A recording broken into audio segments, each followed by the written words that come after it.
네, 기업 경영을 잘 하시기 위해서 외부 기관이라든가 외부 전문가들로부터 경영 컨설팅을 받으시는 경우 있으시죠?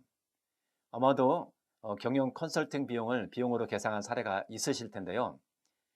이 경영 자문료를 어떻게 회계 처리해야 되는지 종종 세무 문제가 발생되므로 좀 사례를 들어서 설명드리도록 하겠습니다. 프랑스에 화장품을 제조하는 모기업이 있다고 가정을 하겠습니다. 프랑스에 있는 화장품 회사가 있고요. 또 한국에 자회사를 설립을 했습니다. 이 프랑스에 있는 프랑스 화장품 회사가 이 자회사를 설립을 해서 이 화장품 회사가 아주 영업이 잘 됐어요. 그래서 매출액이 한 1,000억 됐다고 가정을 하겠습니다. 이 잘 나가는 회사일수록 경비가 부족한 것이 공통적인 것 같습니다. 매출액이 상승을 하면 비용이 공통적으로 많이 부족하더라고요. 실무를 하다 보면.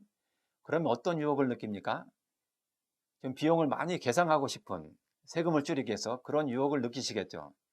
이 회사도 어떻게 하면 좀 법인세를 줄일 수 있을까 해서 경영 컨설팅 비용을, 경영 자문료를 이 모기업에 송금하는 것으로 그런 결정을 내렸습니다. 그래서 경영 자문료, 예를 들어서 한 100억을 계상을 했다고 합시다. 매출액이 1,000억인데 엄청난 경영 자문료를 해외 이 모기업에 지급하는 것으로 결정을 했습니다. 경영 자문료를 재무제표상에 손익계산서에 비용으로 계상을 했겠죠. 비용으로 경영 자문료 100억 계상을 했습니다. 자, 어떤 문제가 발생을 했을까요? 아무 문제 없었을까요?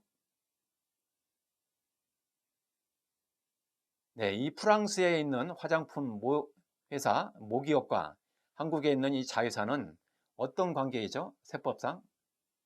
예, 이 모기업과 자회사는 특수관계입니다. 특수관계자와 거래를 하실 때는 법인세법에서 규정하고 있는 부당행위 계산에 해당되는지 여부를 반드시 검토를 하셔야 됩니다. 그리고 이 프랑스에 있는 모기업과 국내에 있는 자회사가 특수관계이고요. 또 하나 간과하지 말으셔야 될 것이 국제 간의 거래라는 것입니다.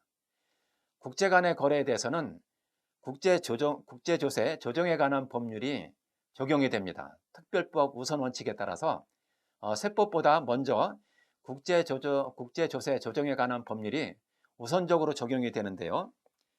국제조세 조정에 관한 법률 시행령 제5조에 해당되는 비용에 해당되는지 여부를 검토를 하셔야 됩니다.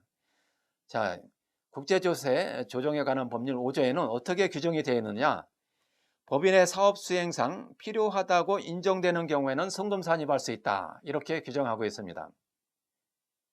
그런데 이 한국 자회사가 본사에 송금한 경영자문료 100억 원이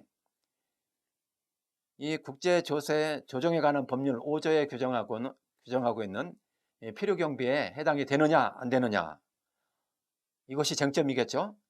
여러분, 될 것 같습니까? 안 될 것 같습니까? 어떻습니까? 예, 세무조사관들이 이 업체를, 한국에 있는 자회사를 세무조사를 했는데요.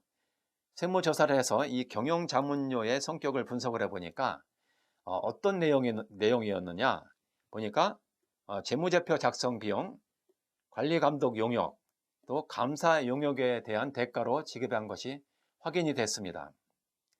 자, 재무제표 작성, 관리감독 용역, 감사 용역이 과연 이 국제조세 조정에 관한 법률에서 인정하고 있는 필요경비 사항인지, 이것이 문제되겠죠. 어떻습니까? 예, 근데 과세관청에서는 재무제표 작성이라든가 관리감독이라든가 감사 용역은 법인의 본사가, 프랑스에 있는 본사가 당연히 한국에 있는 지사에 대해서 당연히 해줘야 될 용역이지 그게 무슨 경영자문료냐, 이렇게 판단을 했습니다. 그래서 전액 다 송금 불산 여부를 하고요. 해외 모기업에 대한 배당으로 처분했습니다. 배당. 그래서 세금을 과세를 했던 것이죠. 다시 한번 강조드리지만 특수관계자 간의 거래 그리고 국제 간의 거래에 대해서는 반드시 이 특수관계자에 대해서는 부당이익 계산을 검토를 하셔야 되고, 또 국제 간의 거래에 대해서는 국제조세 조정에 관한 법률 제5조에 해당하는 필요경비 산입 대상인지 아닌지를 검토하셔야 된다는 것을 강조해 드립니다. 이번 파트에서는 해외 모 회사에 대한 경영 자문료가 송금 산입인지 아닌지에 대해서 설명을 해 드렸습니다.